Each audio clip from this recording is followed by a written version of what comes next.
Why does a man who spent his entire marriage doing everything right, who made the sacrifices, who showed up consistently, who played by every rule, why does that same man, the second he's single again at 52, and discovers women are actually interested in him, suddenly stop wanting what he spent decades building?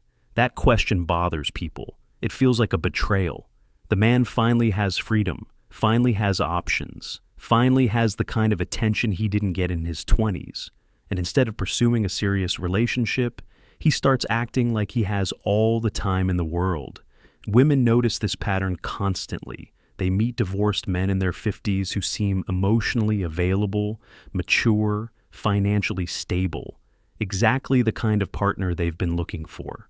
But the second things start moving toward commitment, these men vanish. Not dramatically, they just sort of drift. And what nobody explains is why. Here's what I keep coming back to.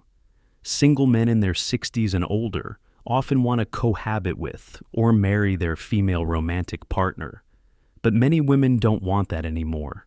They're unwilling to give in to the structural commitments of cohabitating relationships. But before men reach that stage of wanting commitment again, there's a window, a specific psychological window that opens after divorce. And during that window, something shifts inside men that completely changes how they approach relationships.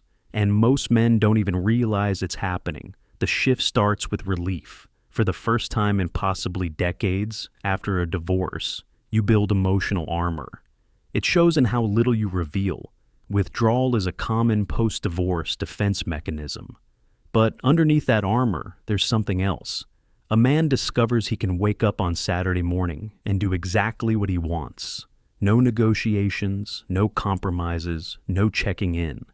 And that feeling, that specific taste of autonomy after years of coordinating every decision with another person, it becomes intoxicating. Not because he hated his marriage, because he forgot what this felt like. Then the dating starts. And this is where the psychology gets interesting. Multiple studies have suggested that men may actually place greater importance on romantic relationships. Researchers propose that men, compared with women, expect to gain more from being in a romantic relationship and are more motivated to find a partner. But that motivation exists in tension with something else.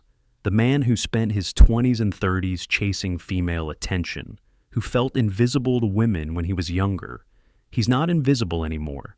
Women in their 40s and 50s respond to him. They initiate contact. They make themselves available. And for the first time in his adult life, he's not the one doing all the pursuing. And this creates a psychological trap that almost nobody talks about. The same scarcity that drove him to commit quickly in his 20s. The fear that if he didn't lock down a good woman immediately, he'd lose his chance. That scarcity is gone.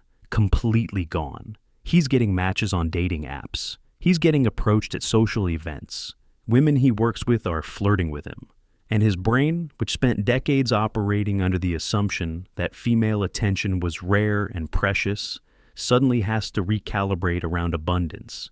And that recalibration doesn't happen overnight. Most people assume men in their 50s date differently because they've learned from their mistakes, that they're more discerning now, more emotionally intelligent, better at choosing partners. And there's some truth to that. But there's another layer underneath.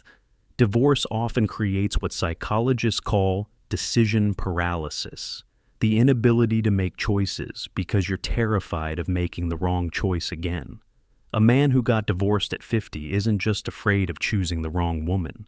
He's afraid of choosing wrong again after he already chose wrong once when he thought he was choosing right. Which is wild when you think about it. That fear doesn't make him cautious. It makes him frozen. So instead of dating with intention, he dates in circles. He meets a woman. Things go well. She starts talking about the future, and something inside him recoils. Not because she's wrong for him, because the entire concept of the future feels like a trap. He just escaped one future that didn't work, and now someone is asking him to commit to another future before he's even figured out what he wants his present to look like. And rather than articulate that, Rather than say, I'm not ready, he just becomes vague, distant, non-committal, and she interprets that as lack of interest when really it's lack of clarity. Here's the part women find most frustrating. Divorced men in their 50s rush connection way too fast. You want clarity, commitment, stability, and you want it yesterday. This urgency comes from fear of being alone, even if you hide behind the excuse of knowing what you want. So, the same man who can't commit to a relationship will simultaneously act like he's ready for one. He'll talk about wanting something serious. He'll introduce her to his friends. He'll plan trips. But the second she responds to those signals by expecting reciprocal commitment, he pulls back. And from the outside, this looks like manipulation, like he's leading her on. But from the inside, it's confusion. He genuinely doesn't know what he wants because his emotional system is receiving two completely contradictory messages. Message one, you're lonely and you miss companionship and partnership, and you want someone to share your life with. Message two, you finally have freedom and autonomy and independence, and if you give that up again, you might regret it forever. Both messages are true, both are operating simultaneously, and the man stuck between them doesn't choose one or the other. He just oscillates. He moves toward connection until it starts feeling like obligation. Then he pulls back until it starts feeling like loneliness. Then he moves forward again. And the woman experiencing this from the other side doesn't see oscillation. She sees inconsistency, mixed signals, emotional unavailability. And this is what I think most people miss about men dating after 50. They're not emotionally unavailable in the way a 25-year-old player is emotionally unavailable. They're emotionally conflicted. They genuinely want connection, but they also genuinely want freedom. And they've convinced themselves that if they find the right woman, they won't have to choose between those two things, that the right relationship will somehow give them both. And so they keep looking, swiping, meeting women, going on dates, waiting for the woman who makes the choice feel obvious. And she doesn't show up because that woman doesn't exist. Because every real relationship eventually requires choosing partnership over total autonomy. And that's the choice they're avoiding. Nobody prepares you for that. Nobody tells men in their 50s that the reason dating feels so complicated now isn't because the women are wrong or because the timing is off. It's because you're trying to solve an emotional equation that has no solution. You want the benefits of a relationship without the constraints of a relationship. You want intimacy without vulnerability, companionship without compromise, and you're filtering every woman you meet through the lens of whether she can give you that impossible combination. And when she can't, when she starts expecting normal relationship things like consistency and future planning and emotional reciprocity, you interpret that as her being too demanding, too needy, too serious, too fast. Women dated for companionship. They were willing to be lonely before sacrificing their independence. That often led to the end of otherwise satisfying romantic relationships. And this creates the strangest dynamic. Men and women in their 50s are often wanting the exact same thing, connection without obligation, but neither side will admit it. So they perform readiness for commitment while quietly protecting their independence. And then they wonder why nothing ever goes anywhere. The mistake men make, and this is the big one, is thinking that having options means they should wait for perfection.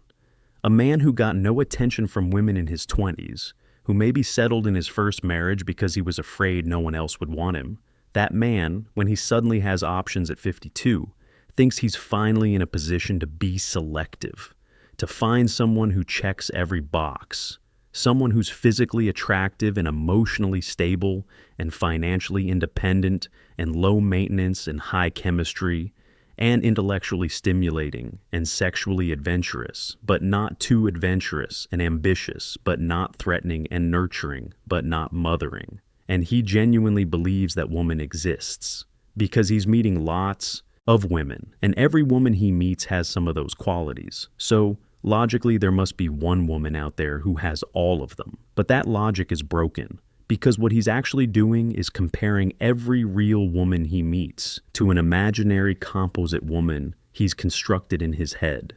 And no real person can compete with that. One of the most insidious aspects of post-divorce dating is the tendency to compare every new person to your ex-wife. This comparison trap operates on multiple levels and creates impossible standards for new relationships. Familiarity bias makes your ex-wife feel normal, even when the relationship was problematic. So, he's not just comparing new women to an imaginary ideal. He's comparing them to a distorted memory of his ex-wife, where he's edited out all the bad parts and kept only the good ones. And then, he wonders why no one measures up. And here's where it gets really complicated. For men, the trend is particularly pronounced. Younger men tend to partner with women about 3 years younger, but as they age, their partners become progressively younger. By the time men reach older adulthood, the age gap has widened, with some older men forming relationships with women nearly a decade younger. And this isn't just about physical attraction, it's about power dynamics. A man in his 50s who dates women way younger than him is often dating someone who hasn't figured out yet that his emotional unavailability isn't mysterious or intriguing. It's just avoidance. An age-appropriate woman in her late 40s or early 50s, she's been through enough relationships to recognize the pattern. She knows what "I'm not ready for anything serious right now, but I really like spending time with you" actually means. And she's not willing to wait around while he figures himself out. So what happens is this. The men who are genuinely ready for partnership after divorce, the ones who did the emotional work, who grieved the marriage, who figured out what they actually want, those men pair off relatively quickly. Dating in older adulthood is much more common among men than women. Over 1/4 of older unmarried men are in a dating relationship, versus only 7% of older unmarried women. They find partners. They build new relationships. They move on. And the men who remain in the dating pool for years, the ones who are perpetually single, perpetually dating, perpetually not quite ready, they're the ones stuck in the psychological trap. The ones who think having options means they should keep looking. The ones who mistake abundance for opportunity when really it's just distraction. Because here's what actually happens when a man spends 5 years casually dating after divorce. He doesn't become more discerning. He becomes more numb. Every first date starts feeling like every other first date. Every conversation starts following the same script. Every woman starts blurring into the last one. And instead of recognizing that as a sign that he's approaching dating wrong, that he's filtering people through the wrong criteria, he interprets it as evidence that there's no one good out there, that all the good women are taken, that modern dating is broken, that women his age want too much, and he keeps swiping, keeps going through the motions, keeps telling himself he's open to something real while actively avoiding anything that might become real. And the cruelest part of this whole dynamic, the window eventually closes. Not because he runs out of options, but because he runs out of emotional capacity. Many divorced men lean so hard into being safe and stable that they forget passion still matters. Experts say long-term attraction thrives on novelty and effort.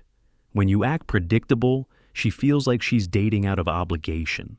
A man who spends years dating without committing starts building emotional calluses. He stops feeling the spark. He stops getting excited. He stops believing connection is possible.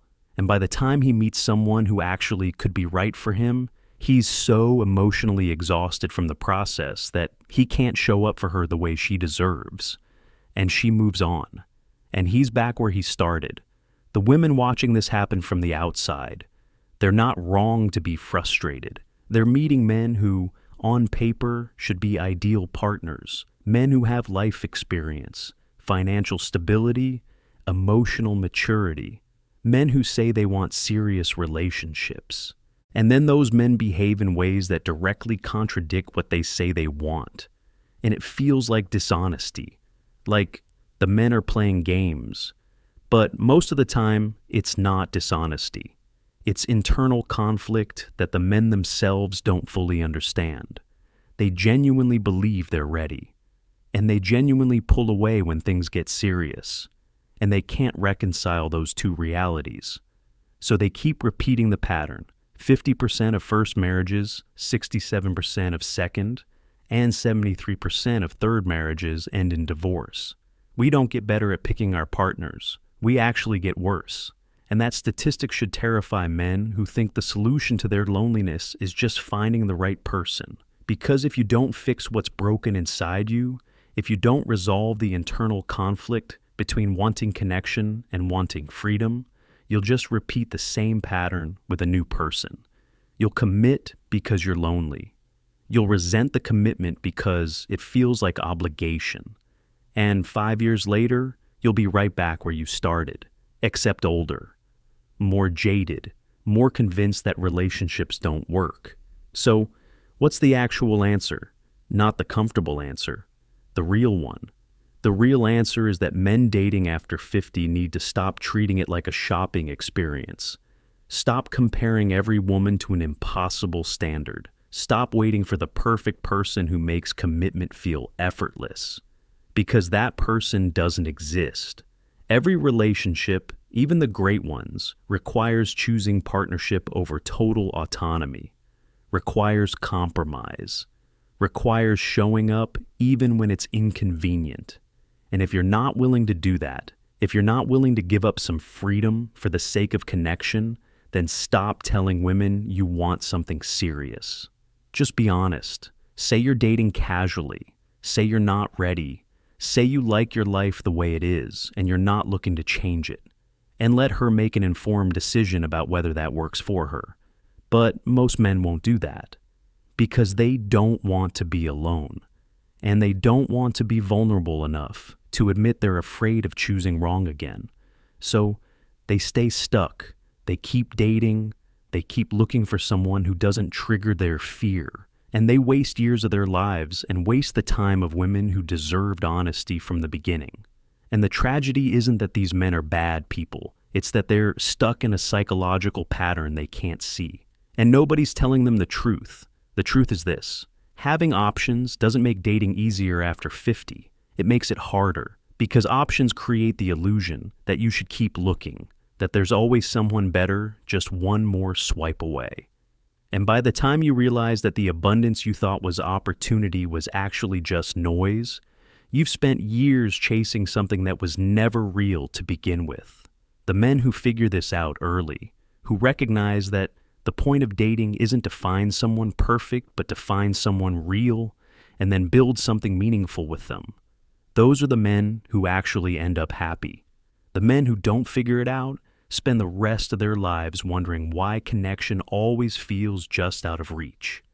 And the answer was always the same. You can't build a relationship while simultaneously protecting yourself from the possibility of getting hurt again. You can't have intimacy without vulnerability, and you can't keep your options open forever and expect someone worth keeping to wait around while you decide. So, if you're a man reading this and you recognize yourself in any of this, stop. Just stop. Stop swiping for a month. Stop dating. Stop looking. And ask yourself one honest question. Do you actually want a relationship? Or do you just want to avoid the discomfort of being alone? Because if it's the second one, that's fine. But admit it to yourself and to the women you're wasting time with. And if it's the first one, if you genuinely want partnership, then you have to be willing to give up the thing that's keeping you stuck, the fantasy that you can have everything, the belief that the right woman will make commitment feel easy. She won't, because commitment is never easy, but it can be worth it. If you stop running long enough to actually build something.